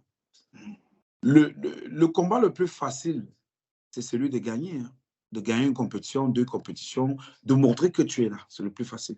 Mais le plus difficile, c'est de se maintenir au même niveau de performance. C'est compliqué. Et là, il ne faut pas craquer. Moi, je pense que beaucoup ont craqué psychologiquement, en fait. Mais est-ce que moi, pour avoir regardé un peu le contenu technique de ce que une fille comme Biami offre, je n'ai pas l'impression que les lacunes qu'elle a sont les lacunes psychologiques. Je pense qu'elle n'est même pas encore à l'étape de la lacune psychologique. Je pense qu'elle a un contenu judo qui est pauvre. Le problème des contenus judo qui sont pauvres, c'est que une fois qu'on les a lus et compris, ça devient très difficile pour toi de progresser. Je veux dire, prenons l'exemple d'une fille qui est très forte en Uranage, qui s'est fait Uranage seulement d'un côté. Premier combat où les filles sont, c'est pas un judo qu'on est habitué à voir les filles faire. Tu donnes des boîtes à tout le monde, bam, bam, bam, bam, bam, tu gagnes le tournoi. Deuxième tournoi, c'est un peu plus dur, mais tu donnes des boîtes à l'arraché. Mais ce qui est sûr, le troisième tournoi, les filles, tu vas te rendre compte qu'au premier Kumikata, la façon dont elles se placent, elles annulent ça. Et donc, si tu n'as ça que comme outil, que comme arme, moi, je pense que le problème de Zita, c'est un problème de contenu technique. C'est une fille qui est arrivée, qui a un cœur gros comme ça, qui est très courageuse, qui a une endurance physique moyenne, je ne vais pas le dire. Elle a une endurance physique. Elle a un judo qui est énergivore, mais à côté, elle a une endurance physique qui n'est pas bonne et qui compense avec son courage. C'est quelqu'un qui est capable de faire des efforts même quand elle est au bord de l'épuisement. Elle compense ses lacunes physiques et ses lacunes techniques avec son courage. Et maintenant, pendant ce temps, le problème, c'est que comme il y a un vide qui a été créé par Sofina, elle a occupé ce vide-là. Cette exposition à l'immédiat l'a empêché de prendre le recul, de dire il faut que je continue à développer mes fondations. Tu vois un peu? Et je pense qu'on lui a retiré le temps qu'il fallait pour qu'elle développe ses fondations. On est directement parti sur un processus d'élite en se disant tu as quelque chose qui va te permettre d'atteindre le niveau que tu vas atteindre. Allons-y d'un coup. Pourtant, en réalité, quand on regardait son judo, il aurait fallu qu'elle revienne à la case fondation, qu'elle augmente un peu sa palette avant maintenant de continuer à progresser. Quand je pense à elle, je pense à une fille comme Chemeo, qui est venue comme une ovni. Physiquement, Chemeo, c'est un monstre, tu vois, qui donnait des boîtes aux filles, bam, bam, bam, bam, bam. À un moment donné, les filles ont commencé à s'habituer à son judo, à son intensité. Elle a eu un moment de doute et tout ça. Mais elle a retravaillé sur elle. Elle a retravaillé. Et quand elle a retravaillé, quand elle est revenue, mais je trouve que Chemeo aujourd'hui en termes de judo, c'est infiniment plus intéressant que ce qu'elle était il y a 6-7 ans. Bon, j'hésite je ne dirais pas qu'elle est au niveau de Chemeo il y a 6-7 ans, mais mon avis, c'est que techniquement, elle a une palette qui est encore trop pauvre, qu'il faut qu'elle développe. Après, quand elle va le développer sûrement, maintenant, ce que tu dis est vrai dans le sens que pour développer cette palette, tu le disais en disant que se maintenir, c'est le plus dur. Il faut que tu prennes conscience de la situation dans laquelle tu es, la vraie situation dans laquelle tu es. Il faut qu'on te fasse comprendre que tu as gagné un tournoi, c'est bien. Mais en réalité, dans ton processus de développement, c'est ta vraie situation. Tu n'es pas un produit fini. Tu es un produit en gestation. Il faut que tu gardes ça à l'esprit. Ça doit être, tu dois l'intégrer. Même dans ta façon de prendre des risques, d'apprendre des choses, dans ce que comment tu consacres ton temps. Bien, mais tu viens de l'évoquer, en fait, et c'est ce que moi je perçois même souvent beaucoup dans la posture de nos athlètes de la team Judo Cameroun, c'est que beaucoup se présentent comme des produits finis. Oui. Et ça joue énormément. Non, on ne peut pas se présenter comme un produit fini tant qu'on n'a pas atteint le summum de ta performance. Je pense aussi. Et à cet âge-là, c'est difficile de se considérer comme un produit fini. Et puis, la chance qu'elles ont, que nous, par exemple, nous autres, on n'a pas eu, c'est que, tu vois, les voyages sont là. Le judo n'a jamais été autant financé que ces dernières années. Oui.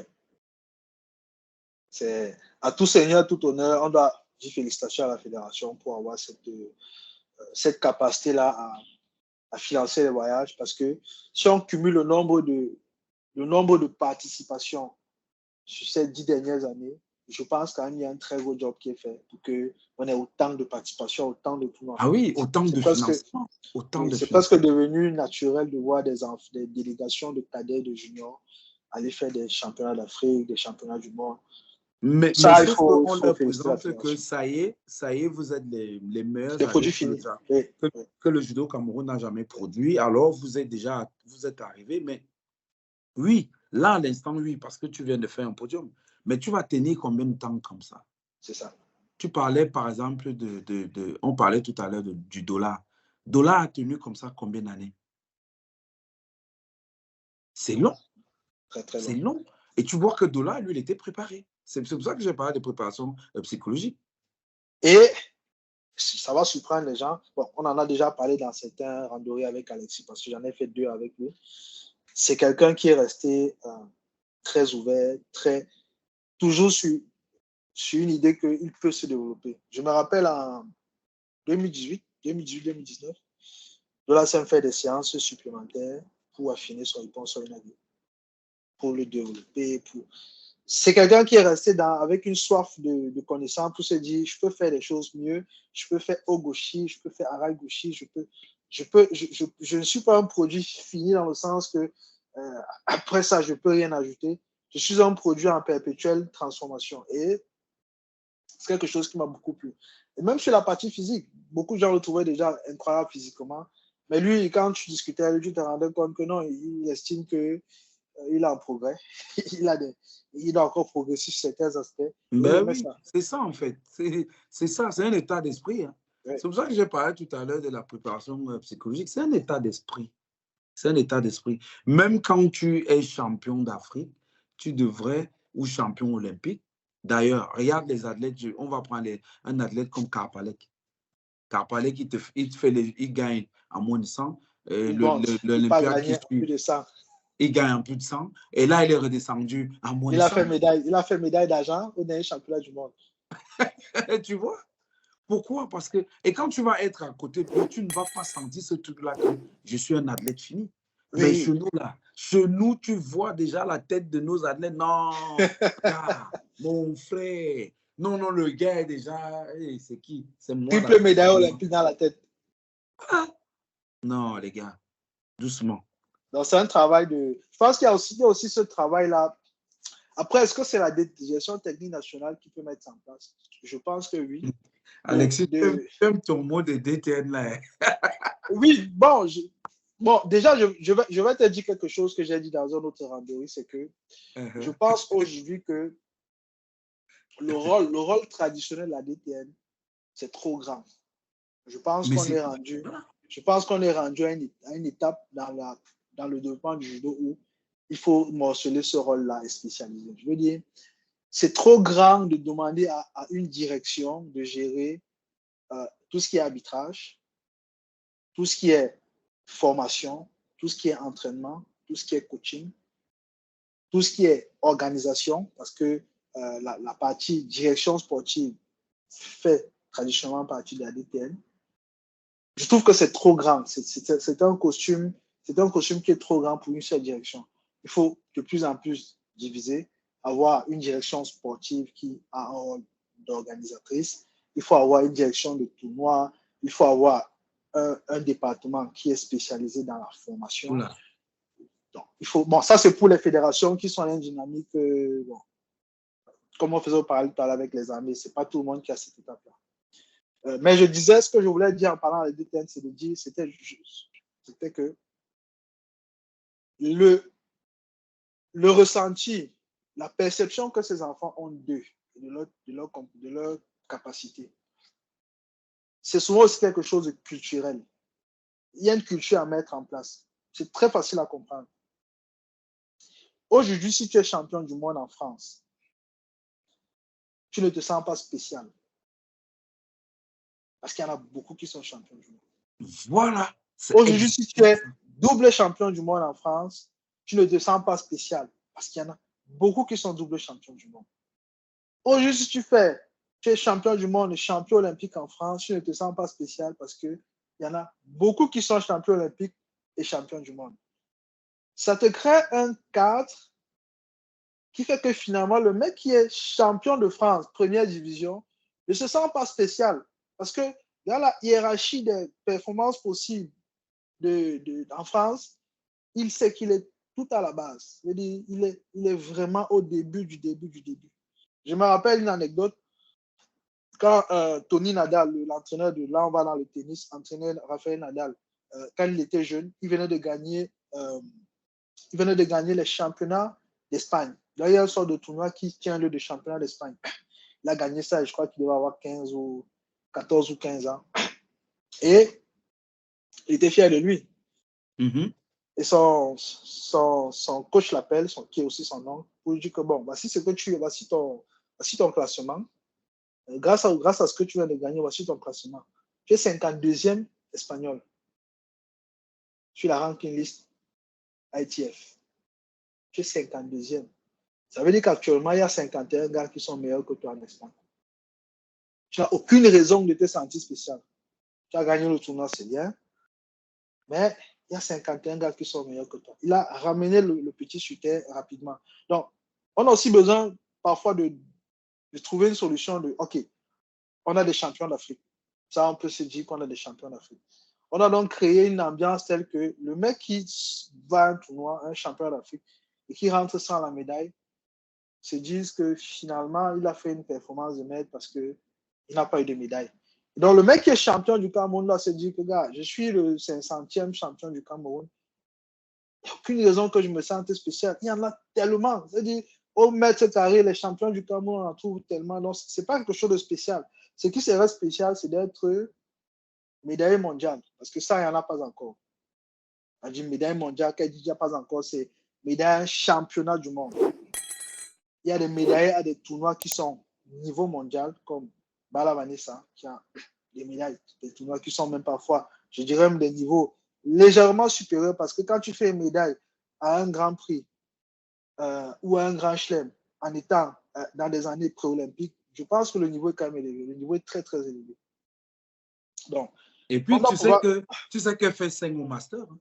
Oui, en plus. Elle fait 5 au master. Hein? En plus. Donc, il faut créer ce cadre-là, il faut créer cette culture-là. Et puis bon, c'est un gros travail. Je pense à l'État actuel n'est pas outillé pour faire ça. C'est un travail qui est un peu compliqué, c'est très complexe. On n'a pas les zones pour pouvoir mettre ça en place. Bon. On va terminer avec notre dernier. Mais on aura, t'inquiète pas, on aura, si avec le projet Impulsion, on aura des hommes. OK. Donc, on va parler de Georgica, qui est la cerise sur le gâteau. Oui, exact. Aussi une athlète de l'association Collectif Jeune Pousse. Big up à Georgica et qui continue son ascension. Actuellement, elle est la numéro 1 camerounaise.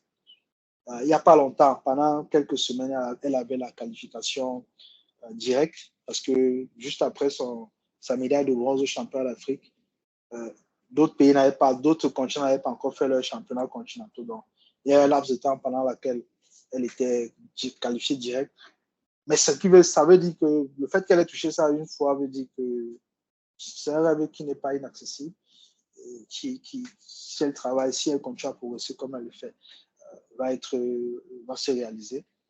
Donc, big up à Georgica qui, une fois de plus, a démontré qu'en réalité, en dehors du braseur de la Guinéenne, personne ne là-bas en Afrique.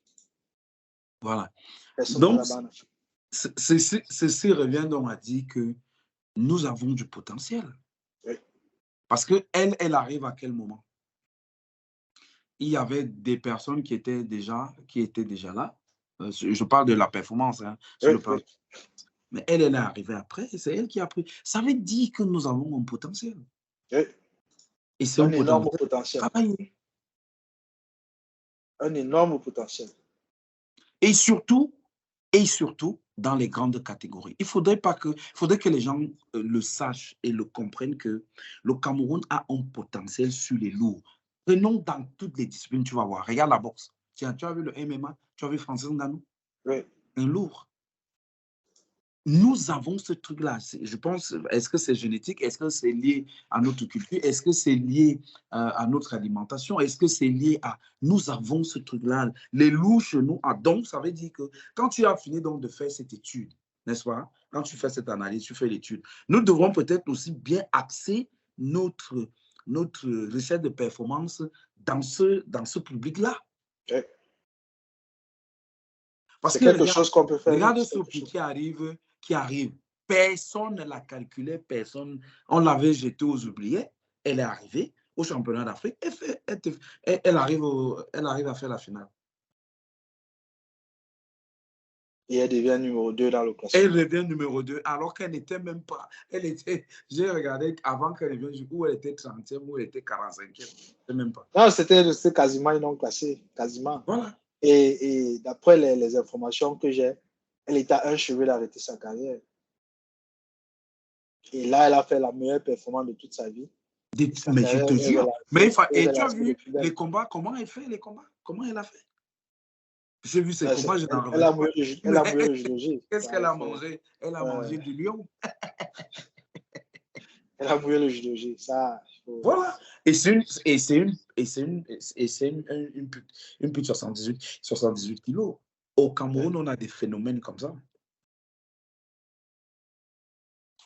L'analyse que nous venons de poser là, c'est ce que la DTN.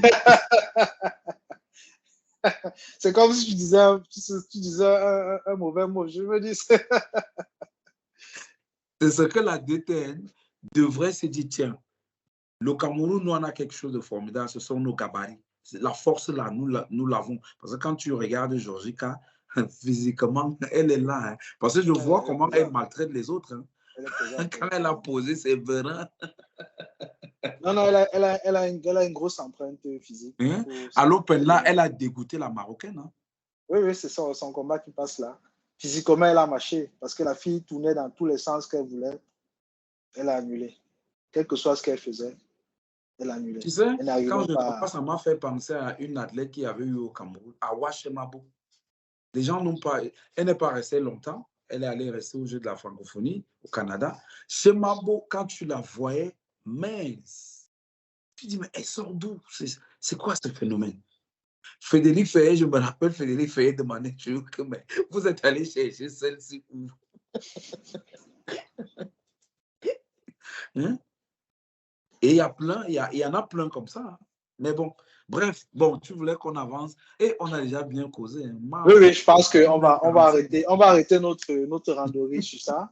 On va se donner rendez-vous la semaine prochaine en espérant qu'on pourra parler du Open, du Grand Chelem de Tokyo. On parlera aussi un peu de comment est-ce que les qualifications évoluent au Cameroun et en Afrique et d'autres actualités. Et ça, c'est lundi prochain, c'est ça? Hein? Oui, on se prend on enregistre chaque lundi et puis on diffuse le mardi ou le mercredi. Ça va un peu dépendre de notre équipe de production. D'accord. Vraiment. Moi, je vais te remercier infiniment que on passe vraiment ce temps-là à décortiquer, à mettre en avant notre art martial, notre discipline d'art martial, qui est le judo. Moi, je suis prêt à... Moi, je donne, hein, pour le judo, je donne vraiment. Parce que le judo m'a beaucoup donné. Ce que j'ai aujourd'hui, en tant que, pas matériel, hein, matériel, mais la construction le précepte que je peux avoir, le combat sur la conviction, je tiens ça du judo. Ma vie a été chamboulée. Bon, quand on était gamin, nous, on voulait jouer au foot. On aimait le foot. On t'a un peu réorienté. Voilà. Non, vous allez faire le judo. Et puis, voilà, l'appétit vient en mangeant. On aime, on est devenu fou, passionné et tout. Vraiment, si je peux continuer à donner pour le judo camerounais, pour le judo même, tout simplement, je reste toujours disponible. Et je te remercie infiniment pour cela. Ça me permet de m'exprimer et que nos jeunes frères aussi, parce que aujourd'hui, c'est notre devoir. C'est notre devoir. Moi, à un moment donné de ma vie, j'aurais aimé avoir des grands frères du judo qui nous tiraient que venez, qui nous appelaient que mon petit, viens, je vais te... Non, la plupart de nos grands frères, quand ils ont fait, ils ont arrêté et après ils sont là. Non, le judo, non, ne me parle pas de ça. Oh là là là là. Voilà. Alors que on a nos jeunes frères, on voit qu'il y a du potentiel, une fille comme Georgica qui a du potentiel. Si on peut dire quelque chose, si on peut donner quelque chose pour qu'elle puisse avancer, on ne va pas le faire. Pourquoi? Absolument. Ça sera toujours une bonne idée.